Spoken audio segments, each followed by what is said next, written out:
தமிழ்நாடே கேள்விப்பட்டிராத அதிரடி விலை குறைப்பு சூப்பர் சரவணா ஸ்டோர்ஸ்.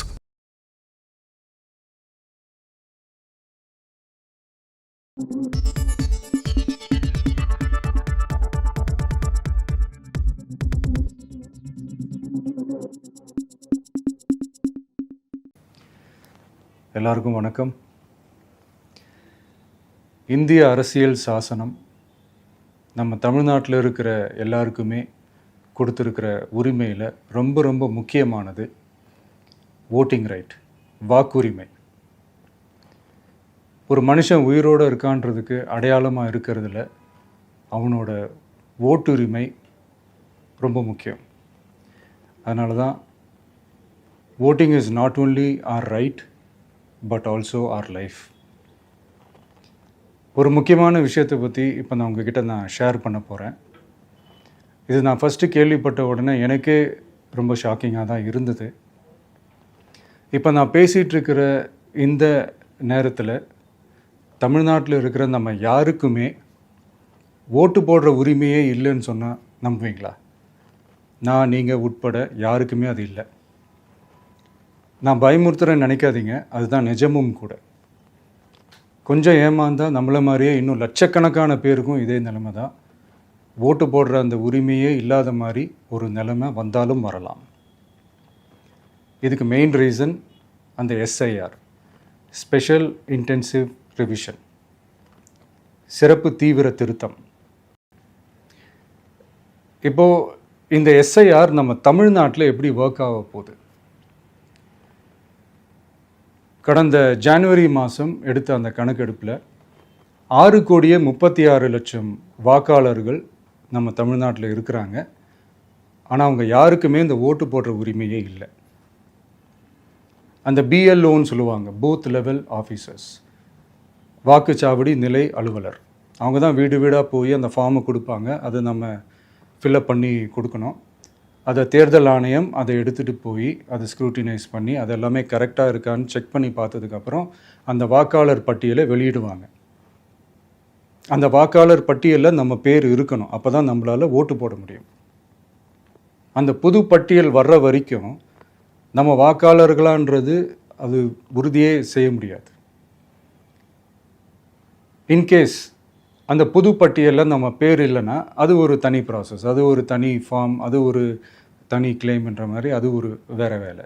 ஸோ இந்த மாதிரி நிறைய சிரமங்கள் குழப்பங்கள் இருக்கிறதுனால மக்களுக்கு இது மேலே ஒரு கன்ஃபியூஷன் ஒன்று இருக்குது. இது என்ன வெரிஃபிகேஷனா இல்லை ஒரு மறைமுக ரீரெஜிஸ்ட்ரேஷனா இல்லை இது ஒரு நியூ ரெஜிஸ்ட்ரேஷன் மாதிரியே தானா அப்படின்ற மாதிரி நிறைய கன்ஃபியூஷன் இருக்குது. அவங்க செய்ய வேண்டியதெல்லாம் ஒன்று தான். இந்த மாதிரி வீடு வீடாக போய் அந்த என்யூமரேஷன் ஃபார்ம் நம்ம ஃபில்அப் பண்ணி கொடுக்கும்போது அதுக்கான அக்னாலேஜ்மெண்ட்டை அந்த பிஎல்ஓ அந்த ஆஃபீஸர்கிட்ட இருந்து நீங்கள் வாங்கிக்கணும். அது ரொம்ப ரொம்ப முக்கியம். இது நான் சொல்கிறது வாக்காளர் பட்டியலில் ஆல்ரெடி உங்கள் பேர் இருக்கிறவங்களுக்கு நான் சொல்கிறேன். இப்போ புது வாக்காளர்கள், ஃபஸ்ட் டைம் ஓட்டர்ஸ், அவங்களுக்கு ஃபார்ம் 6ன்னு ஒன்று இருக்குது. அதை நீங்கள் ஃபில்அப் பண்ணி நீங்கள் உங்கள் ஏரியாவில் இருக்கிற சம்மந்தப்பட்ட அந்த உங்கள் அலுவலகத்தில் நீங்கள் டைரெக்டாகவும் சப்மிட் பண்ணலாம், இல்லை நீங்கள் ஆன்லைன்லேயும் சப்மிட் பண்ணலாம். அப்படி ஆன்லைனில் நீங்கள் சப்மிட் பண்ணிங்கன்னா அதுக்கான ஸ்க்ரீன்ஷாட்டை எடுத்து வச்சுக்கோங்க. ஃபோனில் மெசேஜ் வரும், அதை சேவ் பண்ணி வச்சுக்கோங்க. அப்ராடில் இருக்கிறவங்க கூட அந்த எஸ்ஏஆர் ஃபார்மை டவுன்லோட் பண்ணி நீங்கள் அதை ஃபில்அப் பண்ணி சப்மிட் பண்ணலாம். அதுக்கான அக்னாலேஜ்மெண்ட்டை வாங்கி வச்சுக்கோங்க. ரொம்ப முக்கியமாக உங்களோட பிஎல்ஓ அந்த ஆஃபீஸர் யாருன்னு தெரிஞ்சு வச்சுக்கோங்க. இந்த தேர்தல் ஆணையம் அந்த வெப்சைட்டில் போனீங்கன்னா அந்த பர்டிகுலர் பிஎல்ஓ ஆஃபீஸரோட ஃபோன் நம்பர் கூட நீங்கள் எடுத்து வச்சுக்கலாம்.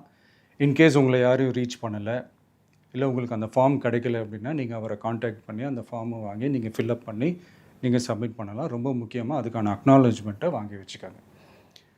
இது எல்லாமே சரியாக செஞ்சாலும் இந்த எஸ்ஐஆர் மேலே சில டவுட்ஸ் இருக்குது. அது என்னென்னா, இந்த 6,36,00,000 வாக்காளர்களுக்கு ஒருத்தர் விடாமல் இந்த ஒரே மாதத்துக்குள்ளே எப்படி எல்லாருக்குமே அந்த ஃபார்ம் போய் ரீச் ஆகும்? ஒன்று. ரெண்டாவது, நீங்கள் வரும்போது வீட்டை பூட்டிட்டு வேலைக்கு போயிட்டு என்ன பண்ணுறது? இப்போ நீங்கள் வருவீங்கன்றதுக்காக வேலையெல்லாம் விட்டுட்டு வீட்டுக்குள்ளேயே உட்காந்துட்ருக்கணுமா? ஸோ இதில் மெயினாக பாதிக்கப்பட போகிறது உழைக்கிற மக்கள், ஏழைகள், வேலைக்கு போகிற பெண்கள். இவங்களுக்கு யார் கரெக்டான அந்த பதில் சொல்ல போகிறது? ஒரு நியாயமான எஸ்ஐஆர்னா என்ன நடக்கணும்? இப்போது இறந்து போனவங்கள மார்க் பண்ணி அதுலேருந்து delete பண்ணணும். இப்போ போலி வாக்காளர்கள் இருந்தாங்கன்னா அவங்கள மார்க் பண்ணி delete பண்ணணும். இப்போ ஆல்ரெடி ஓட்டு இருக்கிறவங்களுக்கு எதுக்கு இந்த ரெஜிஸ்ட்ரேஷன் என்ற பேரில் இவ்வளவு குழப்பங்கள் அப்படின்றது தான் இங்கே கேள்வி. இப்போ புதுசாக வர வாக்காளர்களையோ இல்லை ஓட்டு இல்லாதவங்களையோ சேர்த்தா பத்தாதா? இப்போ ரீசெண்டாக நடந்த இப்போ எலெக்ஷன் 2021, 24 எப்படி எல்லாருமே ஓட்டு போட்டோம்? அதில் ஓட்டு போட்டவங்க கூட இப்போ புதுசாக ரெஜிஸ்டர் பண்ணணும்னா அது ஏன் அந்த கன்ஃபியூஷன் அப்படின்றதான் நாங்கள் கேட்குறோம். அதனால தான் நாங்கள் எஸ்ஐஆரை எதிர்க்கிறோம். இப்போ புதுசாக சில கம்ப்ளைண்ட்ஸ்லாம் வர ஆரம்பிக்குது. அது என்னென்னா முக்கியமாக நம்மளுடைய டிவிகே தோழர்களுக்கு அந்த ஃபார்ம் கிடைக்க மாட்டேங்குது, கொடுக்க மாட்டேன்றாங்க அப்படின்ற சில கம்ப்ளைண்ட்ஸ். இது யார் பண்ணுறாங்க அப்படின்றது நான் தான் சொல்லி தெரிய வேணும்னு ஒன்றும் அவசியம் இல்லை உங்களுக்கு. இப்போ இருக்கிற ஆட்சியாளர்கள் அவங்களுக்கு கைப்பாவையாக இருக்கக்கூடிய சில பேர் வந்து இதை செய்ய ஸ்டார்ட் பண்ணியிருக்கிறாங்க. அதனால் மைடியர் வர்ச்சுவல் வாரியர்ஸ், இதை வந்து சாதாரணமாக எடுத்துக்காதீங்க. இது எல்லாருக்குமே அந்த ஃபார்ம் போய் ரீச் ஆகணும். இதில் ரொம்ப உறுதியாக இருங்க. அதையும் மீறி உங்களுக்கு அந்த ஃபார்ம் கிடைக்கலன்னா இருக்கவே இருக்கும் ஆன்லைன். தேர்தல் ஆணையம் அந்த வெப்சைட்டில் போய் அந்த ஃபார்மை டவுன்லோட் பண்ணி நீங்கள் ஃபில்அப் பண்ணி சப்மிட் பண்ணலாம். உங்கள் வீட்டில் இருக்கிறவங்களுக்கு நீங்கள் செஞ்சு கொடுங்க, பக்கத்து வீட்டில் இருக்கிறவங்களுக்கு செஞ்சு கொடுங்க, தெரிஞ்சவங்களுக்கு, தெரியாதவங்களுக்கு, பழகினவங்களுக்கு, பழகாதவங்களுக்கு எல்லாருக்குமே நீங்கள் தயவு செஞ்சு கொடுங்க. அண்ட் ரொம்ப முக்கியமாக நம்ம ஜென்சி கிட்ஸ், நம்ம ஃபஸ்ட் டைம் ஓட்டர்ஸ், நம்ம புது வாக்காளர்கள், நம்ம நண்பா நண்பிகள், அவங்க ரொம்ப கேர்ஃபுல்லாக இருக்கணும். நான் ஆல்ரெடி சொன்ன மாதிரி உங்களுக்கான ஃபார்ம், அந்த ஃபார்ம் நம்பர் 6, அதை கரெக்டான டீட்டெயில்ஸோட கரெக்டான உங்கள் டாக்குமெண்ட்ஸை வச்சு அதை சப்மிட் பண்ணுங்கள். ஏன்னா வரப்போகிற தேர்தலில் நீங்கள் தான், அந்த ஜென்சி வாக்காளர்கள் தான் மிக முக்கியமான ஒரு ஃபோர்ஸ் அப்படின்றது எல்லாருக்குமே தெரிஞ்ச ஒரு விஷயம். அதனால் உங்களை டிஸ்டர்ப் பண்ணுறதுக்கு, உங்கள் பேரை அதில் இன்க்ளூட் பண்ணாமல் செய்கிறதுக்கு என்னென்ன வேலைகள் செய்யணுமோ, என்னென்ன தில்லுமுள்ளு வேலைகள் செய்யணுமோ எல்லாமே அவங்க செய்வாங்க. இது நமக்கு எல்லா திசையிலையும் எல்லா பிரச்சனைகள் கொடுத்துட்டு தானே இருக்கிறாங்க. அது டிஃபால்ட்டாக நடந்துட்டு தான் இருக்கும். அது ஒன்றும் பண்ண முடியாது. ஸோ அந்த மாதிரி ஓட்டு போடுற விஷயத்துலேயும் அவங்க என்ன உத்தரமராக மாறவா போகிறாங்க?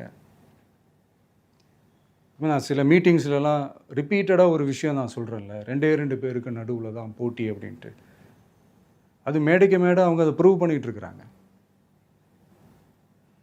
அதனால் தோழர்களே, வரப்போகிற தேர்தலில் நம்ம யாருன்னு காட்டணும், நம்ம பலம் என்னன்னு காட்டணும்.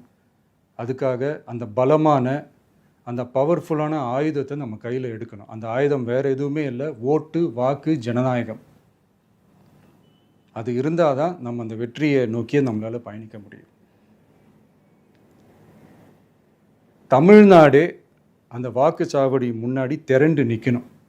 அதை பார்த்துட்டு தமிழ்நாடே தமிழக வெற்றி கழகமா, இல்லை தமிழக வெற்றி கழகம் தான் தமிழ்நாடா அப்படின்ற மாதிரி இருக்கணும்.